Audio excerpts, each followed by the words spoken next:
আমাদের অনন্য স্টোরি সকল প্রকার পার্ট গল্প দেখতে আমাদের চ্যানেলটি সাবস্ক্রাইব করে পাশে থাকা বেল আইকনটিতে ক্লিক করে অল নোটিফিকেশন অন করে দিন। না, মেয়েটা অনেক রূপবতী, আবার অনেক গুণবতীও। তাহলে তোর বিয়ে করতে সমস্যাটা কোথায়? আসলে হচ্ছেটা কি, যখন আমি কলেজে পড়তাম তখন একটা মেয়েকে অনেক পছন্দ করতাম। তাকে অনেক দিন ফলো করি, তারপর একদিন সাহস করে তাকে প্রপোজ করে ফেলি, কিন্তু সে আমাকে ফিরিয়ে দেয়। তো এই ব্যাপার, তার মানে তুই এখনো ওই মেয়েকেই ভালোবাসিস, তাই তো? হ্যাঁ, খুব বেশি ভালোবাসি, কিন্তু সমস্যা এটাও না। আরে বেটা, তাহলে তোর সমস্যাটা কি? তোর কি কোনো গোপন সমস্যা আছে নাকি? আরে না না, তেমন কিছু না। তাহলে? আসলে আমি যেই মেয়েটাকে ভালোবাসি এটা সেই মেয়েটাই, কিন্তু আমার ভয় হচ্ছে এটা নিয়ে যে যেই মেয়ে আমাকে একদিন ফিরিয়ে দিয়েছিল সে কেন আমাকে এখন বিয়ে করতে যাবে। ও, এই সমস্যা? আরে, তখন হয়তো মেয়েটা তোকে ফিরিয়ে দিয়েছিল কারণ ও হয়তো ওর মা বাবার পছন্দ অনুযায়ী বিয়ে করতে চেয়েছিল, কিংবা সে লাভসাবে বিশ্বাস করতো না, অ্যারেঞ্জ ম্যারেজটাই তার কাছে পছন্দের ছিল, অথবা সে হয়তো লেখাপড়া শেষ করে নিজের পায়ে দাঁড়াতে চেয়েছিল। সিম্পল। সত্যি মামা, এমনটাই হয়েছিল, কিন্তু আমার তো এটা বিশ্বাস হচ্ছে না। আরে, এত না ভেবে তুই মেয়েটার সাথে কথা বলে দেখ, তাহলে সব সংকট শেষ। ঠিক বলেছিস, আমি নেহার সাথে কথা বলেই দেখি। এই বলে রাকিব তার নিজের কেবিনে চলে যায়, আর আশিক তার কাজে মন দেয়। কিছুক্ষণ পর রাকিব দৌড়ে এসে আশিককে বলল, মামা তুই ঠিকই বলেছিলি, আমার বিয়েটা হচ্ছে সামনের সপ্তাহে, আর তোর কিন্তু কালকেই আমার সাথে দেশে ফিরতে হবে। আরে, সেটা কি করে হয়? তুইও চলে যাবি, আমিও চলে যাব, তাহলে বিজনেসের কি হবে? যে কোনো একজনকে তো থাকতেই হবে।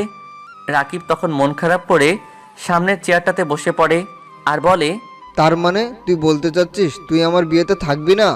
ঠিক আছে, তাহলে আমি বিয়েটা করছি না, আমি ফোন করে না করে দিচ্ছি। আরে পাগল, আমি কখন বললাম যে তোর বিয়েতে যাব না? আমি শুধু বলতে চাচ্ছিলাম যে আমি একটু পরে যাব। তুই এখন যা, আর ভাবির সাথে সময় কাটা, শপিং কর, নিজের মধ্যে একটা বোঝাপড়া তৈরি কর। আচ্ছা ঠিক আছে, মেনে নিলাম তোর কথা, কিন্তু তোকে কিন্তু গায়ে হলুদে আগেই আসতে হবে, আর না হলে শুনে রাখ আমি বিয়েটা করব না। তখন আশিক একটা হাসি দিয়ে বলে, আচ্ছা বাবা, ঠিক আছে, তাই হবে। এরপর রাকিব চলে যায়। দেশে দেখতে দেখতে বিয়ের সময় এগিয়ে আসে, আর আশিকেরও দেশে যাওয়ার সময় হয়ে আসে। তাই সে ম্যানেজারকে কিছুদিনের জন্য সব কিছু বুঝিয়ে দিয়ে দেশের উদ্দেশ্যে রওনা দেয়। বিমান এইমাত্র বাংলাদেশের মাটিতে নামলো, আর সেই সাথে আশিকের ভেতরটাও কেঁপে উঠল। একে একে মনে পড়তে লাগলো সব স্মৃতিগুলো, যেগুলো সে এতদিন এত কষ্ট করে ভুলেছিল। আজ সেগুলো যেন মাথা চাড়া দিয়ে উঠছে। মা, বাবা, আদিবা, রেনু, সবার কথা তার মনে পড়ছে। কেমন আছে তারা? হয়তো তারা এতদিনে আমাকে ভুলেই গেছে। আদিবার কোলে হয়তো একটা ছোট্ট পুচকো চলে এসেছে। হয়তো পুচকোটা বেশ বড়ও হয়ে গেছে, আনুমানিক 1.5 বছর হবে। রেনু হয়তো ওর স্বামী সংসার নিয়ে সুখেই আছে। এগুলো ভাবতে ভাবতে আশিকের গাল বেয়ে কয়েক ফোঁটা পানি পড়ে গেল। আশিক তখন সাথে সাথে দাঁড়িয়ে পড়ে আর বেরিয়ে পড়ে বিমানবন্দর থেকে। বেরিয়ে নিলয়কে ফোন দেয়, কারণ নিলয়ের তাকে নিতে আসার কথা। ফোন দিয়ে বুঝতে পারে নিলয় অনেক আগে এসে আশিকের জন্য অপেক্ষা করছিল। এরপর নিলয়ের সাথে আশিকের দেখা হতেই আশিক নিলয়কে জড়িয়ে ধরে। তখন নিলয় বলে ওঠে, আরে মামা, তোকেই তো আমি চিনতে পারছি না। তখন আয়েশা বলে উঠল, বিদেশে থেকে তো তুমি মনে হয় আরো স্মার্ট আর হ্যান্ডসাম হয়ে গেছো। একটু সাবধানে থেকো, যেহেতু বিয়ে বাড়িতে যাচ্ছ। আশিক তখন আয়েশার দিকে তাকিয়ে, আরে, এই ছোট বাবুটা বুঝি তোমাদের? হুম। বলেই আয়েশার কোল থেকে বাবুটাকে কোলে নিল। তারপর তারা রাকিবদের বাড়ির উদ্দেশ্যে রওনা দিল। রাকিব আশিককে দেখে হেব্বি রেগে গেল, কারণ আশিকের গায়ে হলুদের আগে আসার কথা ছিল, আর সে এসেছে বিয়ের আগের দিন রাতে। যাই হোক, বন্ধুদের মধ্যে সব কিছু মিটিয়ে নিয়ে তারা সবাই রাতের ঢাকা শহরটাতে কিছুক্ষণ হাঁটাহাঁটি করে, ফিরে এসে ঘুমিয়ে পড়ে, কারণ কালকে তো আবার অনেক ঝামেলা পোহাতে হবে তাদের। পরের দিন বরযাত্রীরা কনের বাড়ির উদ্দেশ্যে রওনা দিল। গাড়িতে সামনে বসেছে নিলয় আর আয়েশা। নিলয় গাড়ি ড্রাইভ করছে আর পিছনে রাকিবের সাথে বসেছে আশিক আর রাকিবের বোন। বিয়ে বাড়িতে গিয়ে আশিক একটু অবাক হয়, কারণ এখানে তো আশিকের পরিবারের সবাই হাজির হয়ে আছে। আশিক এখন কি করবে ভেবে পাচ্ছে না, কারণ সে কারোর সামনে যেতে চায় না। আবার এখান থেকে চলে যাওয়ারও কোনো পথ নেই। কোনো উপায় না দেখে আশিক বরের সাথে সাথে ভেতরে ঢুকলো। ভেতরে যাওয়ার পর বর তো নিজের জায়গায় বসে পড়ে।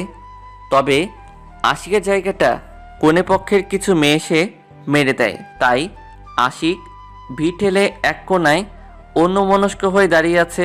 তখনই কেউ একজন আশিকের কাঁধে হাত রাখলো। আশিক ঘাড় ফেরাতেই দেখলো তার বাবা। আশিক শুধু তার বাবার দিকে তাকিয়ে আছে, কিন্তু কিছু বলতে পারছে না। কিন্তু এই কিছুদিনের অভিজ্ঞতায় আশিক অনেকটাই শক্ত হয়েছে। তাই সে স্বাভাবিকভাবেই বলল, কেমন আছেন? তখন আশিকের বাবা কান্না কণ্ঠে বলল, কিভাবে ভালো থাকবো? তুই তো আমাদের পর করে ফেলে রেখে চলে গেলি। আমার কিছুই করার ছিল না। এখানে থাকলে হয়তো এতদিনে আমি মরেই যেতাম। তাছাড়া আপনাদের তো খারাপ থাকার কথা না। আপনারা সবাই একসাথেই আছেন, আমার মতো একা না। তুই কি এখন আমাদের উপর রেগে আছিস? রাগ কিনা জানি না, তবে আমার খুব কষ্ট হয়েছিল, আর তা থেকে মুক্তির জন্য বাইরে কাজ নিয়ে পড়েছিলাম। আশিক সামনে তাকিয়ে দেখে মা দুলাভাইও এখানে এসে পড়েছে। মা কাছে এসে জিজ্ঞেস করলো, কেমন আছিস বাবা? আশিক কিছু না বলেই সেখান থেকে চলে আসার জন্য পা বাড়ায়। তখনই আদিবা সামনে এসে দাঁড়ায়। তার কোলে একটা ফুটফুটে বাচ্চা মেয়ে। আদিবা বলল, ভাইয়া, তুই কি আমাদের কোনোদিনও ক্ষমা করবি না? আর কত শাস্তি দিবি আমাদের? বাচ্চা মেয়েটা আশিককে দেখে তার কোলে লাফিয়ে চলে আসে আর খিলখিল করে হাসতে থাকে।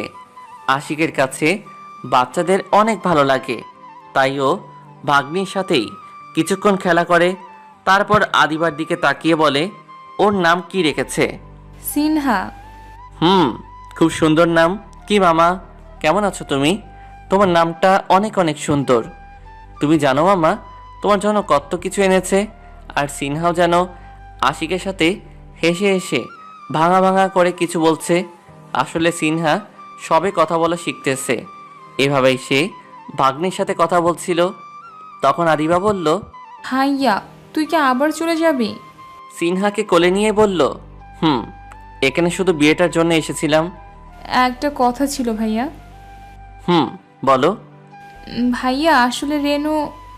দেখো, আমি ওর সম্পর্কে কিছু শুনতে চাই না। ওইসব অনেক কষ্টে আমি ভুলেছি, তাই আমাকে আবার এসব মনে করিয়ে দিস না। তখনই একটা মেয়ে এসে বলল, এখানে আশিক নামে কেউ আছে? জি, আমি আশিক। আপনাকে বর ডাকছে। তখন আশিক সিনহার গালে একটা কিস করে আদিবার কাছে দিয়ে বলল, পরে কথা হবে। আর আমি ভাবছি কিছুদিন বাড়িতে থেকে যাব। আশিকের কথাটা শুনে সবার মুখেই হাসি ফুটে ওঠে। তারপর আশিক রাকিবের কাছে আসে। আশিক রাকিবের কাছে পৌঁছাতেই রাকিব বলে উঠল, কিরে, কই গেছিলি আমাকে একা ফেলে? এখানে এসে তারা সবাই তো আমাকে ফেলে কেটে পড়লি। কোথায় এখান থেকে আমাকে একটু সাহস জোগাবি? তা না। আরে ভাই, আমার খুব নার্ভাস লাগছে। নতুন জামাই তো একটু একটু হতেই পারে। এসব কথা বাদ দিয়ে আমার পাশে একটু বসে থাক, হাঁটার অনেক সময় পাবি। এটা বলেই রাকিব আশিককে টান দিয়ে নিজের পাশে বসিয়ে দেয়। তখন কিছু মেয়ে তাদের দিকে এগিয়ে আসছে, হয়তো বরকে দেখার জন্য। তাদের মধ্যে একটা মেয়েকে দেখে আশিক চমকে ওঠে, কারণ এটার কেউ না, আখি। আশিক রাকিবকে জিজ্ঞাসা করলো, কে ওটা? রাকিব বলল, এটা নাকি কনের ভাবি। তার মানে আখির বিয়ে হয়ে গেছে। আখিও আশিককে দেখে পুরো স্তম্ভিত হয়ে গেছে। আখির মুখ দিয়ে আওয়াজ বের হচ্ছে না। সে অস্ফুট কণ্ঠে বলে উঠল, আশিক, আশিক, তো তুমি এখানে? রাকিব কথাটা শুনে অবাক হয়ে আশিকের দিকে তাকিয়ে আছে। তারপর আশিক স্বাভাবিকভাবেই জবাব দিল, কেন আসতে পারি না? না, আমি ওইভাবে বলিনি। তুমি একটু ওইদিকে আসতে পারবে? তোমার সাথে কিছু কথা ছিল। আশিকের আখির সাথে কথা বলার কোনো ইচ্ছা ছিল না, কিন্তু সবাই তাদের দিকে তাকিয়ে আছে, তাই আশিক একরকম বাধ্য হয়ে বলল, ঠিক আছে চলো। তারপর তারা একটা বাগানের দিকে যায়। সেখানে যাওয়ার পরই আশিককে অবাক করে দিয়ে আঁখি তার পায়ে পড়ে যায় আর বলতে লাগলো, আশিক আমাকে ক্ষমা করে দাও, আর প্লিজ আমার আপুকে বাঁচাও। রেনুকে বাঁচানোর কথাটা শুনে আশিকের বুকের বাম পাশটা কেঁপে উঠল। আশিক তখন আঁখিকে ছাড়াতে বলল, আরে কি হচ্ছে কি, ছাড়ো আমাকে। আর রেনুর কি হয়েছে যে আমাকে তাকে বাঁচাতে হবে? তখন আঁখি কাঁদা শুরু করে দিয়েছে। আসলে ওই দিন ডিভোর্সের পর আমি আত্মহত্যা করতে গেছিলাম, কিন্তু আপু আমাকে দেখে আটকিয়ে ফেলে আর আমাকে কারণ জিজ্ঞাসা করায় আমি আপুকে সব বলে দিয়েছিলাম। আর আমি আপুকে বলেছিলাম যে আমি তোমাকে ছাড়া বাঁচবো না। তাই আপু আমার জন্য ওই দিন ওই ছেলেটাকে নিয়ে নাটক করেছিল, আর সেটা সবাই জানতো। আপু ভেবেছিল যে তুমি আপুর উপর রাগ করে হলেও আমাকে বিয়ে করে নেবে।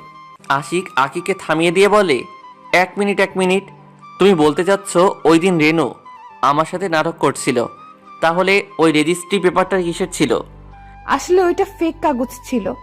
এবার আঁখির কান্না আরো বেড়ে গেল আর বলতে লাগলো, আমি সত্যি অনেক স্বার্থপর হয়ে গিয়েছিলাম। আমি এটা জানতাম যে আপু তোমাকে তার নিজের থেকেও বেশি ভালোবাসে, কিন্তু তারপরেও আমি তাকে এটা করতে বাধ্য করেছিলাম। তুমি জানো, তুমি যখন ওই দিন চলে গিয়েছিলে, আপু ভাবতে লাগলো যে তার জন্যই তুমি আবার সবকিছু হারিয়ে ফেলেছিলে। সেদিন থেকে আপু ঠিকমতো খাওয়া দাওয়া করতো না, কারোর সাথে কোনো কথাও বলতো না, আর নিজেকে তোমার ঘরটাতে বন্দি করে নিয়েছে। তোমার ঘর থেকেই পাগলের মতো তোমার কাপড় চোপড়ের সাথে কথা বলতে থাকে, আর কাউকে ওই ঘরে ঢুকতে দিত না। অনেকবার নিজেকে শেষ করে দেওয়ার চেষ্টাও করেছিল। এই জন্য আপুকে সবসময় নজরে নজরে রাখতে হয়। প্রথমে আমরা ভেবেছিলাম যে কিছুদিন গেলেই সবকিছু ঠিক হয়ে যাবে, কিন্তু দিন দিন তোমার জন্য আপুর পাগলামো বাড়তেই থাকে। আমরা তোমাকে অনেক খুঁজি, কিন্তু কোথাও পাইনি। পরে কেউ একজন বলেছিল যে তুমি সিঙ্গাপুর চলে গেছো। আমরা তোমার সাথে যোগাযোগ করার অনেক চেষ্টা করি, কিন্তু তুমি সব পথ বন্ধ করে দিয়েছিলে। আমরা তো এটাই জানতাম না তুমি সিঙ্গাপুরে কোথায় আছো, তাই আর তোমাকে খুঁজে পাইনি। আপু এতদিনে একটুও বদলায়নি, সে আগের মতোই ঘরকোনা হয়ে আছে। অবশ্য এখন একটু নর্মাল হয়েছে, কিন্তু সবার সাথে মেশে না, বিশেষ কারণ ছাড়া বাড়ি থেকে বের হয় না, আর আমার সাথেও এখন কোনো কথা বলে না। এখন শুধু তুমিই পারো আপুকে আবার আগের মতো স্বাভাবিক করতে। প্লিজ করো না। দেখো, যা কিছু হয়েছিল সব আমার জন্য, আপুর কোনো দোষ ছিল না। তখন আশিক বলল, দোষ ছিল না মানে?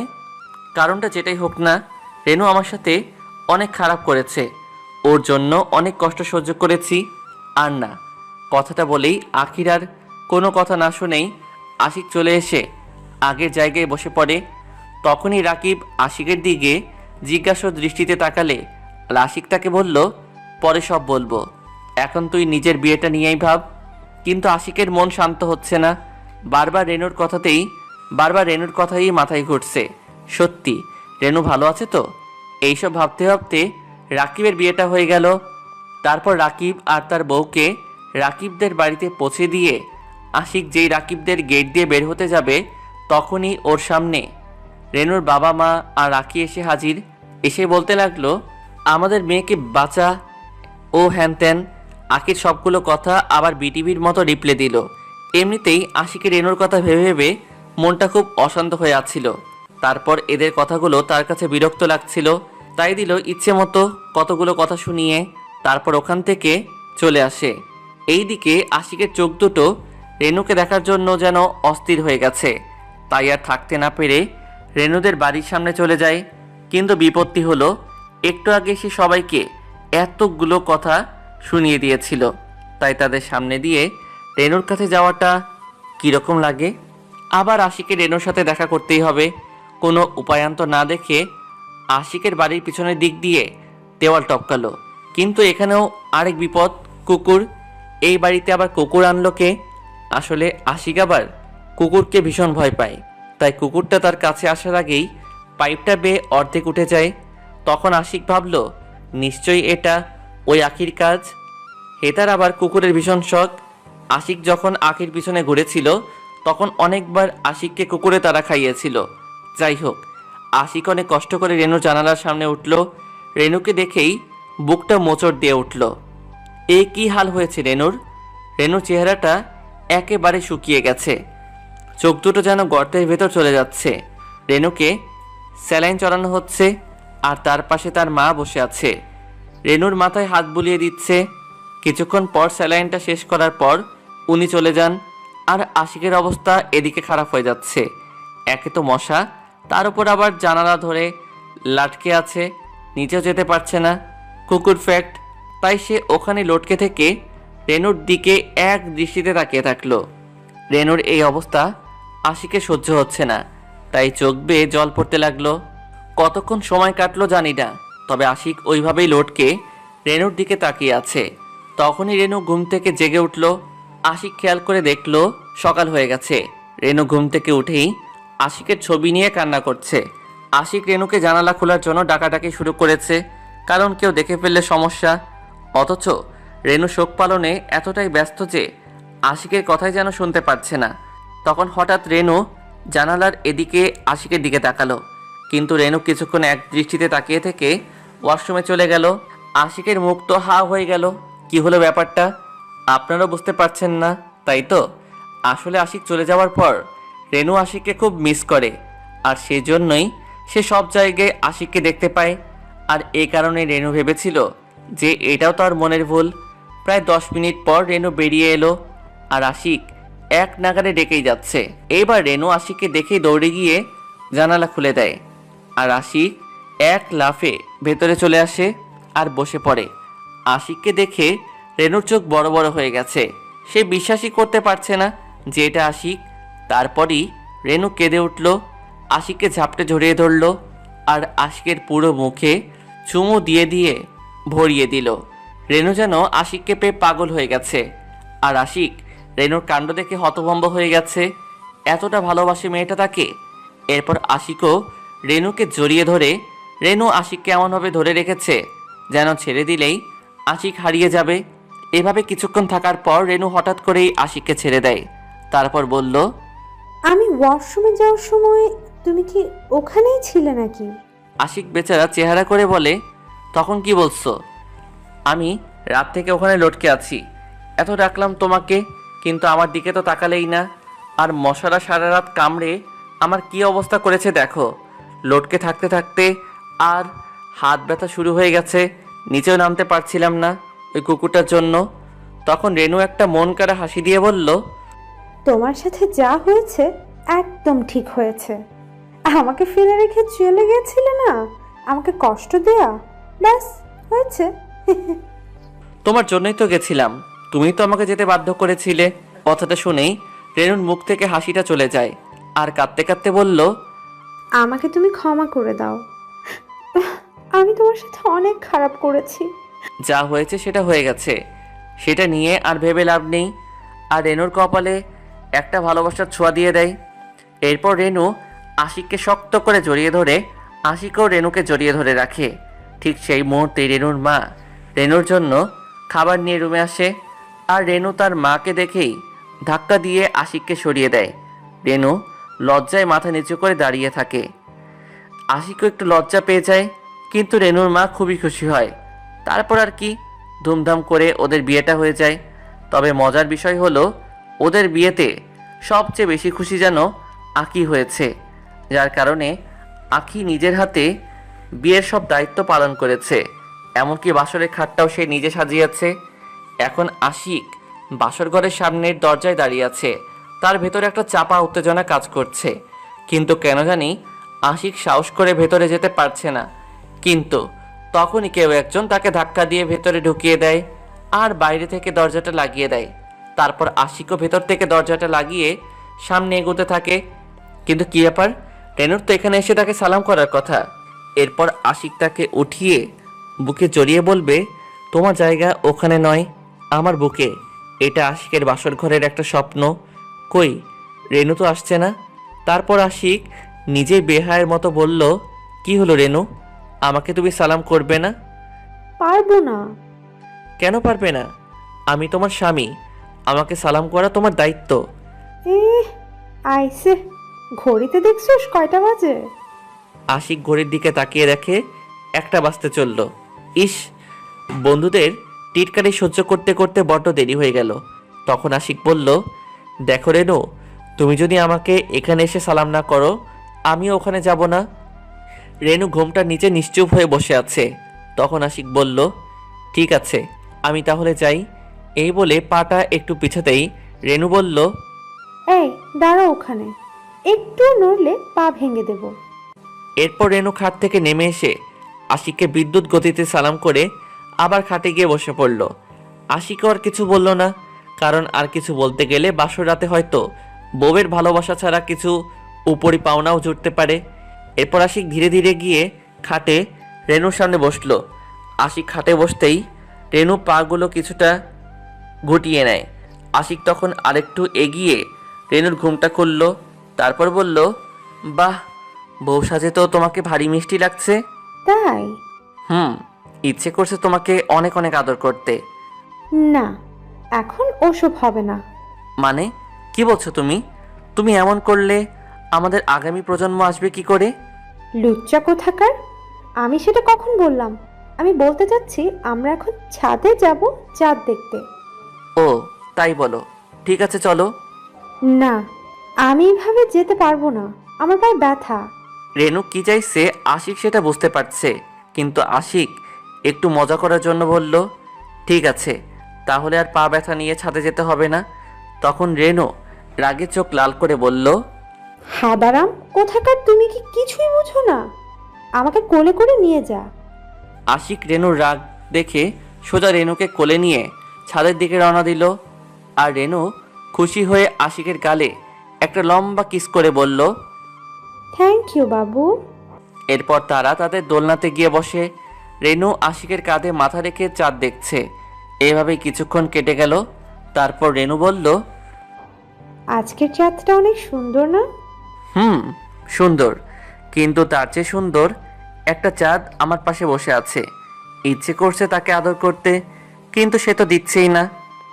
তোমার তো দেখছি তর্স হয়েছে না। এই, তোমার ধৈর্য বলে কিছু নেই, জানো তো? ধৈর্যের ফল মিষ্টি হয়।